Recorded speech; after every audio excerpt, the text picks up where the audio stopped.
In this guide, I'm going to show you how you can change the RGB and LED colors here on a ROG Ally X. Before we do get to this guide, make sure to like the video and subscribe to the channel with all notifications on. It really does help the channel and lets us know that you want more content like this. We'd greatly appreciate it, and if at any point throughout this guide, just ask them down in the comment section below and we can help you out further. I'm going to be doing my best to reply to every single comment down there. Begin by pressing the Command Center button and open up the Armory crate. Whenever it does load, go ahead and find the lighting option right here and select it.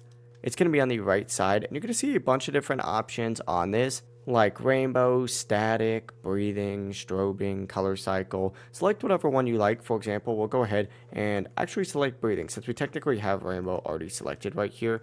We'll go, actually, you know what, we'll put strobing on, right? From here, you can go ahead and change the color, for example, and animation speed, brightness level. If you set your brightness to 100%, it really makes it pop. Just keep in mind, obviously, the higher the brightness and faster the effects, the more battery it'll end up using for you. And if you don't want any lighting at all, obviously go ahead and go into this section and just turn it off completely. This can obviously help save a bit of battery life and keep the device a cleaner look as well. But that is it. That is how you can customize or disable the RGB lighting or LED lighting on your ROG Ally X. If this guide did help you out, make sure to like the video and subscribe to the channel with all notifications on. If it would just help the channel, lets us know that you want more content like this, we'd greatly appreciate it. And if at any point that this guide did have any questions, just ask them down in the comment section below and we can help you out further. Have a great rest of your day though. Peace.